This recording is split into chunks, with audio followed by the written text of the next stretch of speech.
नमस्कार, मेरा नाम आलोक है। आप लाइव टीज देख रहे हैं। बिहार बिग डिबेट में आपका बहुत स्वागत है। हमारे साथ दो मेहमान हैं और मुद्दा है आज बिहार का बजट। देखिए, बिहार का बजट पेश किया है बिहार के उप मुख्यमंत्री सम्राट चौधरी ने, जो कि वित्त मंत्री भी है बिहार के। 3,17,000 करोड़ रुपए का बजट पेश किया गया है। इसमें महिलाओं के लिए क्या, युवाओं के लिए क्या, किसानों के लिए क्या, कितना कुछ है, कितना कुछ छूट गया, इन तमाम चीजों पर चर्चा करेंगे। संजय खंडेलिया जी हैं, बहुत स्वागत है आपका। प्रदेश उपाध्यक्ष हैं बीजेपी के। रवि उपाध्याय जी हैं, बिहार के वरिष्ठ पत्रकार हैं, बहुत स्वागत है। हम चर्चा करेंगे बिहार के बजट की। देखिए, चुनावी साल का बजट है, साल 2025, इस साल चुनाव होने। तेजस्वी यादव ने कहा कि झूठ की स्याही से बस लिख दिया गया है और कुछ नहीं है इस बजट में। कहाँ कुछ दिया गया? वो तो कह रहे थे कि मेरी ही योजनाओं का कॉपी कर ले, माई बहन मान योजना का कॉपी कर ले, 2500 रुपया जो देने वाले हैं महिलाओं को, वृद्धा पेंशन की रकम बढ़ाने वाले हैं, बिजली फ्री कर देते। तो दिया क्या? सिर्फ वादे कर दिए गोलमोल। संजय खंडेलिया जी हैं, सर आपके पास भी आएंगे फैक्ट्स के लिए। क्या दे दिया आप लोगों ने बजट में?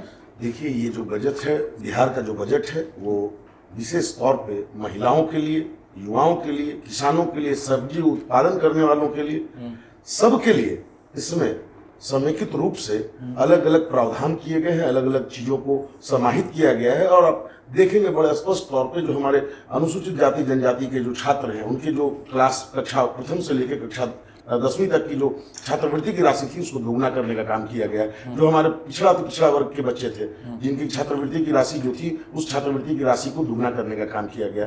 जिस तरह से हमारी महिलाओं के रोजगार और नौकरी के उनके अवसर और बढ़े, जो लगातार हमारे यशस्वी मुख्यमंत्री जी का लक्ष्य रहा है महिला सशक्तिकरण का, उस क्रम में कई सारी आप देख रहे होंगे कि जिस तरह से परिवहन के माध्यम से उन लोगों को बस चलाने की बात है, जिसमें कि वही चालक और वही परिचालक और उन्हीं के द्वारा सारा कुछ किया जाए। तो ये नारी सशक्तिकरण की दिशा में बड़ा कदम उठाया गया है। इसी तरह से किसान हमारे भाइयों की जब बात करेंगे, तो जिस तरह से जो हमारे सरकारी साग सब्जी उत्पादन करने वाले लोग हैं, उनके लिए जिस तरह से प्रावधान किया गया है, जिस तरह से व्यवस्था बनाई गई है, अन्य जो आप युवाओं की बात करेंगे तो हर क्षेत्र को, हर विषय को, जिस तरह से स्वास्थ्य के क्षेत्र की बात करेंगे, 60,000 करोड़ से ज्यादा का बजट जो है शिक्षा के लिए प्रावधान किया गया है। इस बजट में स्वास्थ्य के लिए 20,000 करोड़ रुपए से ज्यादा का बजट का प्रावधान स्वास्थ्य के लिए किया गया है। जिस तरह से कैंसर हॉस्पिटल की बेगूसराय में परिकल्पना की गई है, तो ये बजट जो है ऐतिहासिक है। पुणे में कहा गया कि पुणे में जो एयरपोर्ट बन रहा है 3 महीने में वहां पर शुरू हो जाएगा। जी बिल्कुल। आज सदन में, अभी तो काम अधूरा ही है। आज सदन में माननीय मुख्यमंत्री जी की मौजूदगी में हाउस में हमारे उप मुख्यमंत्री जी ने, जो वित्त मंत्री भी हैं, उन्होंने बजट पेश करते समय ये कहा तो उन्होंने बड़ी जिम्मेदारी के साथ कहा। काम अधूरा है, अभी कैसे हो जाएगा 3 महीने में? उन्होंने कहा कि अगले 3 महीने में लक्ष्य निर्धारित करके वहां से उड़ान चालू हो, ये तय किया जाएगा, ये सुनिश्चित किया जाएगा। तो ये इच्छा शक्ति की बात है, ये दृढ़ इच्छा शक्ति की बात है, ये संकल्प लेने की बात है जो हमारे तो है। तेजस्वी यादव की झूठ की स्याही से लिखा गया है। देखिए, तेजस्वी यादव जो है, जिस समय पढ़ाई की समय थी, उस समय वो इधर उधर घूम रहे थे। और दूसरी बात यह है कि वो विपक्ष में है, तो विपक्ष में है, उनके पास कोई पॉजिटिव एजेंडा तो है। वो तो कह रहे हैं कि हम सरकार में आएंगे तो माई बहन योजना लेके आएंगे। यही एक्चुअली क्या है कि वो आएंगे तब, उनको अवसर मिला था, उनके माता पिताजी 15 साल तक सत्ता में थे, उन्होंने बिहार को किस स्थिति में पहुंचाया, जितना उस समय पूरे बिहार का समेकित बजट था, उससे ज्यादा हमारे यहाँ एक विभाग का भी बजट है। ये आप देख सकते हैं, बिहार 2005 में कहाँ था और आज 2025-26 का जब बजट प्रस्तुत किया गया तो कहाँ है, वो स्पष्ट। सर, 5 से फिर 25 की तुलना होने लगी। 5 से पहले क्या हाल था, नीतीश कुमार कहते हैं, वही संजय खंडेलिया जी भी कह रहे हैं। फैक्ट्स पर आते हैं, बजट क्या कहता है? क्योंकि देखिए, ऊर्जा विभाग के लिए भी 13,483 करोड़ रुपए, ग्रामीण विकास के लिए 16,000 करोड़ रुपए और ग्रामीण सड़कों के लिए यानी ग्रामीण कार्य के लिए 17,908 करोड़ रुपए, ये सब दिए गए प्रावधान है। देखिए, सबसे बड़ी बात है, देखिए हम धीरे धीरे स्टेप बाय स्टेप समझेंगे तब बजट समझ में आएगा। ऑल ऑफ सडन अगर यदि बात होगी तो नहीं। देखिए, सबसे बड़ी बात है कि सरकार जो है सो निश्चित रूप से कुछ करना चाह रही है, इसमें कहीं कोई दो मत नहीं। ये बजट बता रहा है और बजट में प्रावधान भी किया गया है और सब एक स्टेप बाय स्टेप कहने का मतलब, अगर यदि हम बात करें कृषि विभाग की, तो कृषि विभाग में बिहार में चौथा कृषि रोड मैप के तहत 25-26 में कृषि विभाग के लिए मिलेट मिशन गठन किया गया तथा आम, मशरूम, टमाटर, आलू, प्याज, ये सब जो सेंटर ऑफ एक्सीलेंस स्थापित करने की दिशा में सरकार बढ़ रही है। और इसमें देखिए, किसानों का आय में वृद्धि होगी। इसको ऐसे समझा जा सकता है जैसे कि आप आम, लीची, अन्य पारंपरिक बागवानी फसलों के विकास के लिए के साथ साथ मखाना, जो बहुत चर्चा में है, मखाना और मखाना बोर्ड का भी गठन किया हाँ, मशरूम उत्पादन के लिए कार्यक्रम का क्रियान्वयन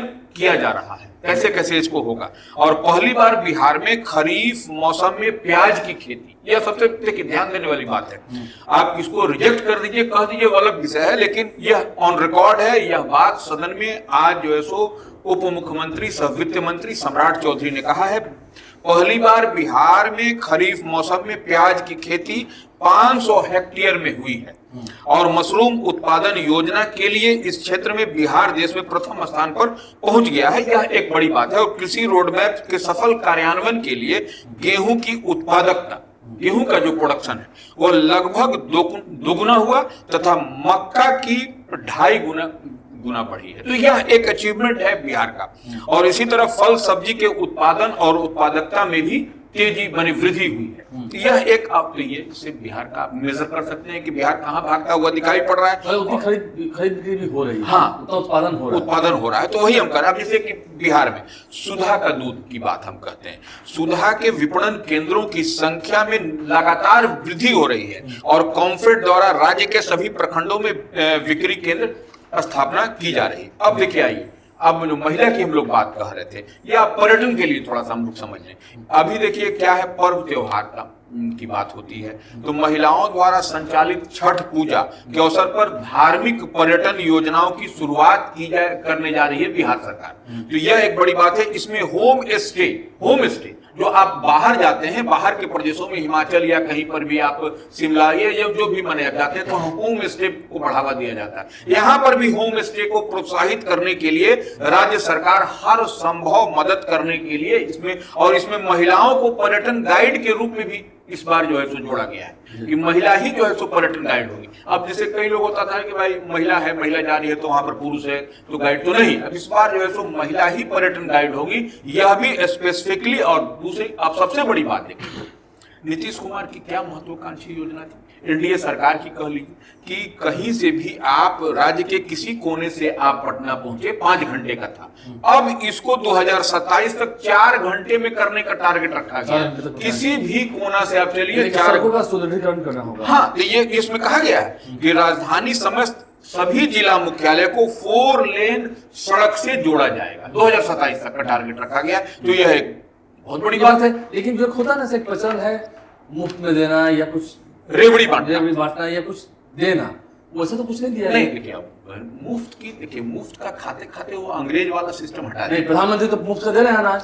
वही कर रहे हैं। तो बिहार देखिए, बिहार जो है सो बिहार अन्य राज्यों की तरह नहीं है। बिहार अपने आप सिर्फ जो है सो मेहनत से करके, ठीक है डबल इंजन की सरकार है, वो देंगे, याद रखिएगा, वो देंगे।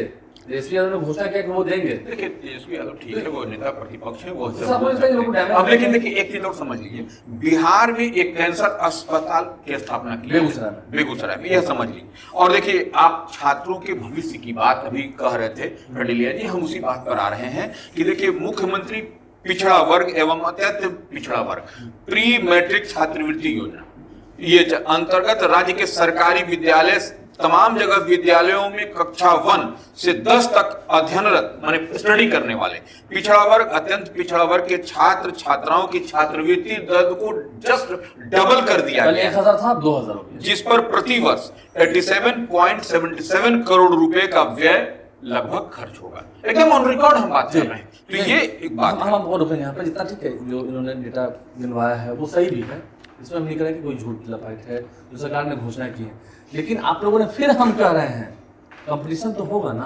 कंपेयर होगा ना, आपने कुछ दिया नहीं।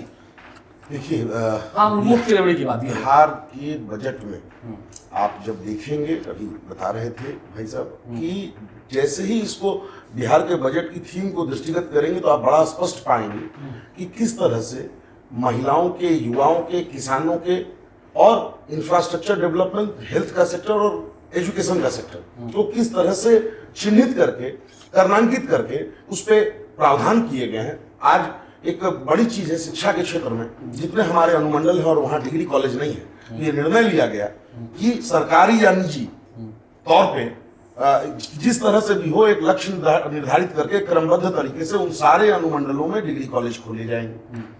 आज हमारी जो बेटियां हैं, हमारी जो बहनें हैं, उनके लिए हर प्रखंड में ये प्रावधान किया गया कि उनके कन्यादान के लिए मंडप, उनकी शादी की जो व्यवस्था है उसके लिए एक समुचित व्यवस्था, ताकि जो अर्थाभाव में जिनको कहीं कोई परेशानी होती है, सामुदायिक भवन जैसा कुछ। जी बिल्कुल। तो खाने पीने की व्यवस्था ये बहुत देखने की जरूरत है कि इसमें इस बजट में जो एक एक प्रावधान है वो एक एक पहलू को, समाज के एक एक निचले से निचले स्तर पर छू रहे हैं। ठीक है, आप सामाजिक तौर पर लोगों को मदद कर रहे हैं, लेकिन हम आर्थिक की बात करते हैं। ये जो आर्थिक पक्ष है, आर्थिक पक्ष क्या लगता है कि सिर्फ और सिर्फ उन्हीं चीजों से ये जो आज इससे मदद होगी। जिस तरह से महिलाओं के लिए, युवाओं के लिए रोजगार और नौकरी दोनों के अवसर पैदा किए गए हैं। आप देखिए हमारे बजट में, मैं समझता हूं कि इस बजट में औद्योगिक विकास की जितने प्रावधान लिए गए हैं, जितने सेक्टर्स में अलग अलग लिए गए हैं, तो उससे जो रोजगार का सृजन होगा उससे बिहार और बिहारियों का ही भला होगा। रहीमन फाटे दूध का मथे न माखन होए, हम वही तो कह रहे हैं। जब दूध फट जाएगा तो फिर क्या ऐसे आप मक्खन गिना रहे हैं? सामने वाला कॉम्पिटिटर भी तो देखिए जो कह रहे हैं। जो सामने वाले जो है वो ब्लैक लिस्टेड, रिजेक्टेड है, उनको अवसर मिला था। एकदम कमजोर समझ रहे हैं? बिल्कुल नहीं, उनको पूर्ण अवसर बिहार की जनता ने, उनके माताजी और पिताजी को। 5 की बात है। नहीं, वही तो, उनकी अपनी कोई क्रेडिबिलिटी नहीं है। जो बोल रहे हैं उनके पास इस बात के अलावा उनकी कोई अतिरिक्त योग्यता नहीं है कि वो आदरणीय लालू प्रसाद जी और राबड़ी देवी जी के पुत्र हैं। नहीं, उन्होंने कहा था कि 10 लाख नौकरी की बात, फिर सरकार नीतीश कुमार की जब महागठबंधन की बनी तो 10 लाख नौकरी देने लगे नीतीश कुमार। 17 महीने की सरकार में उनको अपने किसी मंत्री पे, किसी पे विश्वास नहीं था। उन्होंने सारे 5-5 भारी भरकम मंत्रालय खुद रखे हुए थे। हफ्ते में एक दिन विभाग जाते थे। 9वीं तक पढ़ाई की है, उनको क्या समझ है कि वो उसमें नौकरी के लिए या बिहार के लिए वो कुछ कर पाएंगे?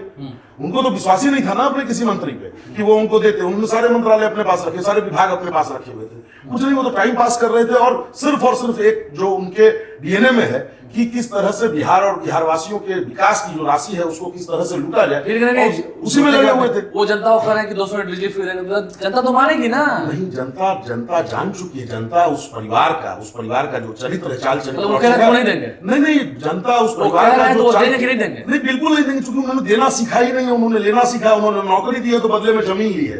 उनका जो चरित्र है वो लेने का है, देने का नहीं। विपक्ष तो हमलावर है, डेटा जो बता रहे हैं सर, आप लगता है कि हाँ ये मुफ्त वाली रेवड़ी जो है ये कहीं ना कहीं बात महंगी पड़ जाएगी? देखिए, निश्चित रूप से जनता अभी इस तुरंत तत्कालिक लाभ चाहती है। हाँ, तो ये दूर का लाभ दिखा रहे हैं। हाँ ठीक है, वो बात सही है, जो ये कह रहे हैं वो भी फैक्ट सही है। वही हम कह रहे हैं कि तेजस्वी यादव जो, देखिए अब सामुदायिक भवन बनेगा, बसें चलेंगी तो ठीक है, इस साल के अंत तक मिड में चलेंगी। अब कितनी बसें कितने जिलों में चलेंगी ये सब भी है, सब कुछ है। और यहाँ वो करें कि 2,500 रुपये अकाउंट में देंगे। अब बताइए, ऐसी कुछ बात आपने भी मैंने कहा ना कि आगे उम्मीद रखें। हर व्यक्ति या और स्पेशली बिहार की आम और आवाम जो है, क्रेडिबिलिटी बहुत बड़ी चीज होती है। नीतीश कुमार जी ने एक क्रेडिबिलिटी कायम की है कि जो उन्होंने कहा वो उन्होंने करके दिखाया।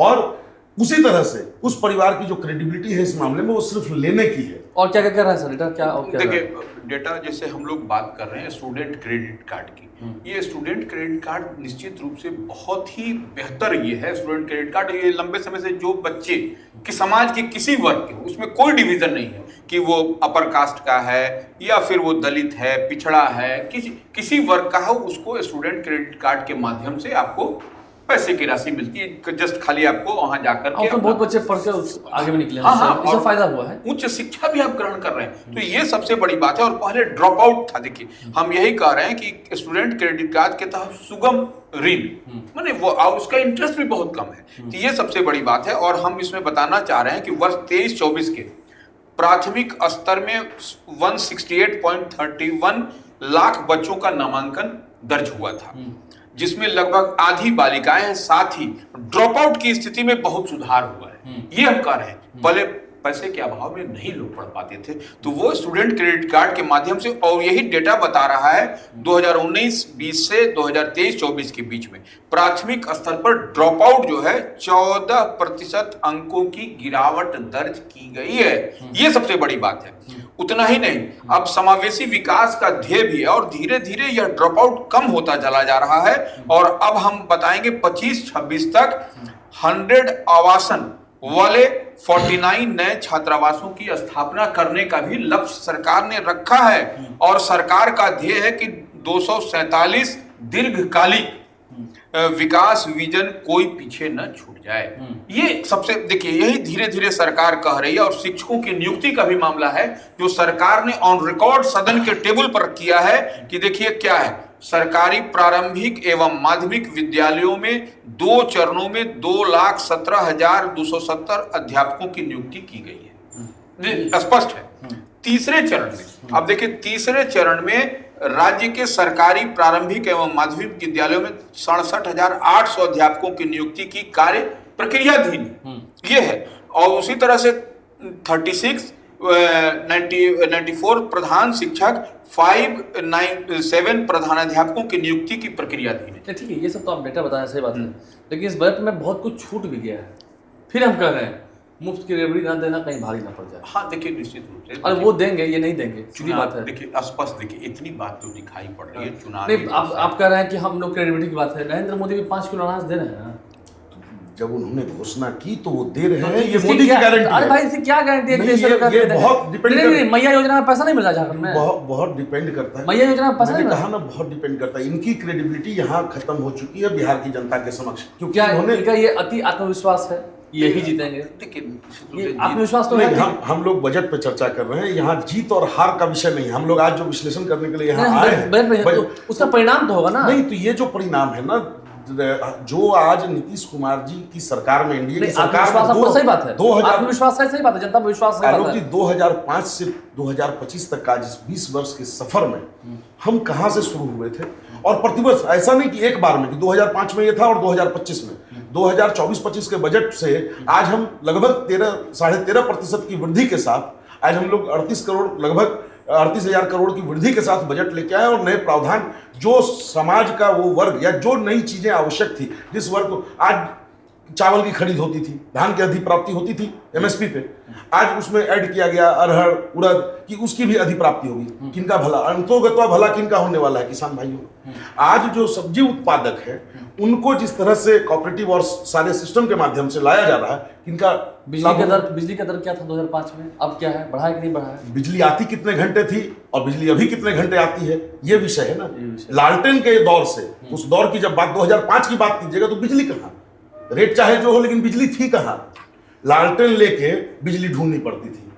और आज की तारीख में आप कहीं भी दावे के साथ कह सकते हैं, अभी तो हम लोग राजधानी में, हम सुदूर से सुदूर इलाके में भी जाए तो एक टेंटेटिव हम लोगों को मिलेगा कि 20 से 22 घंटे बिजली वहां बिजली मिलती है। तो लाभकारी होगा बजट सरकार के लिए, क्योंकि हमको तो सरकार का एंगल भी देखना होगा। देखिए सर, सवाल ये है कि निश्चित रूप से जो नेता प्रतिपक्ष तेजस्वी यादव कह रहे हैं कि वह क्या कर रहे हैं, वह कह रहे हैं कि हम सामाजिक सुरक्षा पेंशन, गैस, रसोई गैस में सब्सिडी की बात कर रहे हैं 500 रुपए, और उसके अलावा जो माई बहन मान योजना जो है, सो माई बहन मान योजना में वो कह रहे हैं ना कि देंगे, माई बहन मान योजना में 2,500 देने की बात कर रहे हैं। तो ये देखिए, निश्चित रूप से जनता तुरंत तत्कालिक लाभ चाहती है। और जो तेजस्वी ने 2020 के विधानसभा चुनाव के दौरान जो रोजगार की बात की, वह आप देखिए उसका क्या परिणाम हुआ। यह देखिए, डिबेट करना हम लोग का अलग बात है, लेकिन आप देखिए तेजस्वी ने एक निश्चित रूप से बड़ी लकीर खींची और उस लकीर पर, उस पिच पर बैटिंग बॉलिंग करता हुआ आपको एनडीए दिखाई पड़ा, एनडीए को आना पड़ा।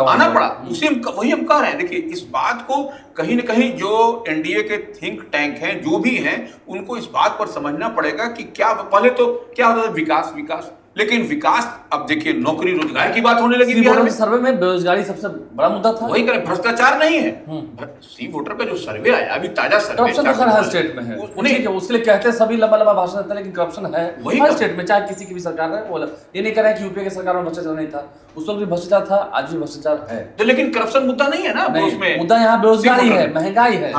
देखिए, एक चीज समझ लीजिए कि जो आप बात कर रहे हैं माई बहन योजना या अन्य हम डायरेक्ट पैसे की बात, जिन भी योजना की बात डायरेक्ट नेता प्रतिपक्ष कर रहे हैं, उस तरह की कल्याणकारी योजनाएं जो है, उस योजना को चलाने का मादा, उस योजना को लाने का मादा और उसको डिलीवरी देने का मादा भी जो एनडीए की सरकार है उन्हीं में है। मादा है तो घोषणा करने का मादा क्यों नहीं? वो देखिए, घोषणा करेंगे आने वाले समय में। देखिए, हर चीज जो नीतीश कुमार जी और एनडीए की सरकार बिहार में चल रही है, एक एक चीज़ का अध्ययन होता है, एक एक चीज़ को समझा जाता है और समय पर सब कुछ होता है। अभी विगत हमारे देश का जब बजट आया, आपने देखा कि किस तरह से मध्यम वर्ग को, नौकरी पेशा लोगों को किस तरह से राहत दी गई, जो था एक पूरा अध्ययन करके उसके आधार पे। कोई यहाँ सिर्फ इसलिए चुनाव जीतने के लिए बजट थोड़ी, बिहार के सर्वांगीण विकास का बजट है। ये जो गाथा है, ये जो हम लोग लेके चर्चा कर रहे हैं, इसमें बिहार का सर्वांगीण विकास किसी एक फैक्टर से नहीं हो सकता।